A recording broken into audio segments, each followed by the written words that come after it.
We have one of the highest rates of multiple sclerosis per capita in the country.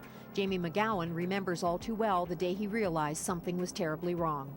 It was April 1st, 2008. I woke up and I tried to stand out of my bed and my feet hurt really badly and I was just falling from side to side.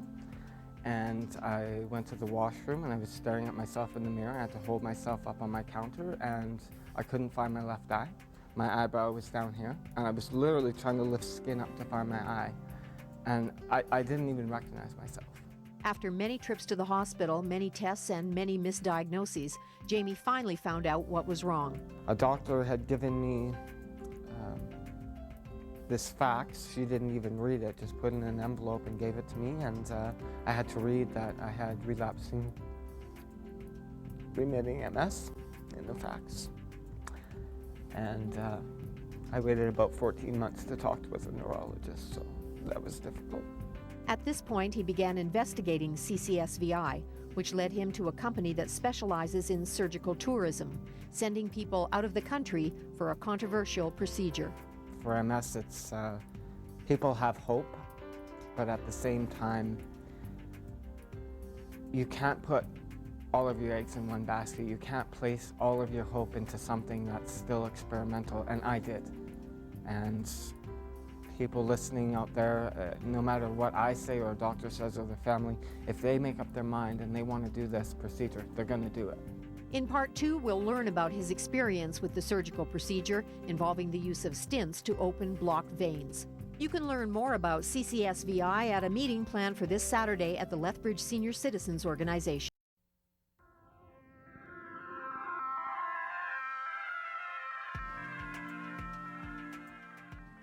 They do something called a venograph, which is basically just a roving X-ray machine, and that's basically how they use the mapping the vein structure to put the stents in the right places to do the angioplasty and potentially the stents.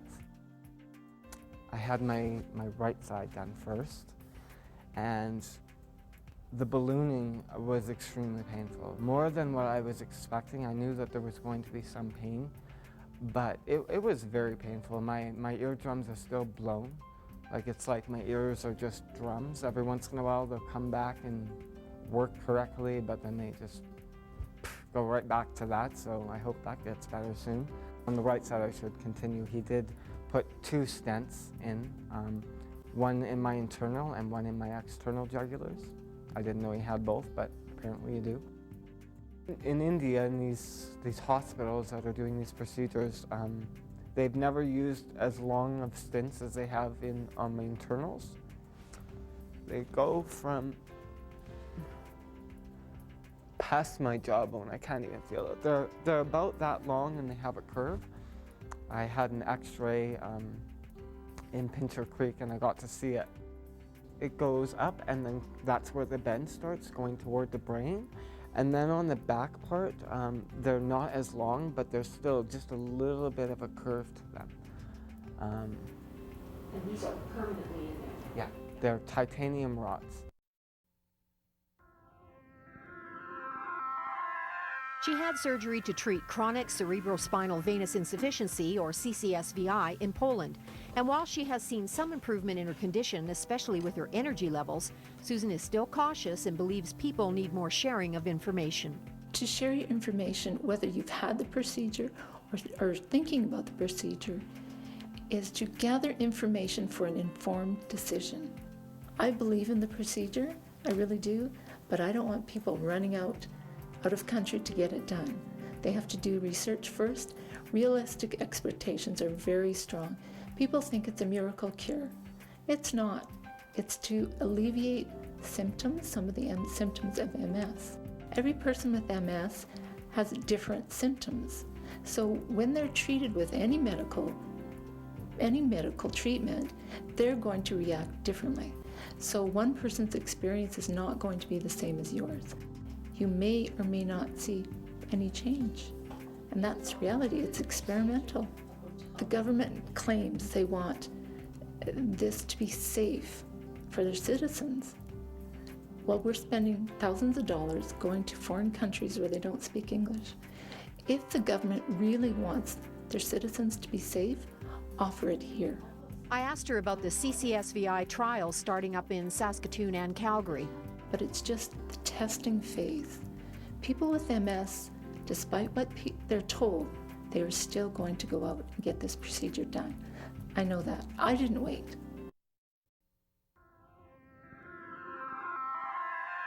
The MS Society welcomed the sharing of CCSVI information at meetings that were recently held in Lethbridge. As an advocate, our role is to make sure that CCSVI receives a fair hearing with the government and to ensure that the government receives and is available to review all evidence to make its determination if it's a viable treatment.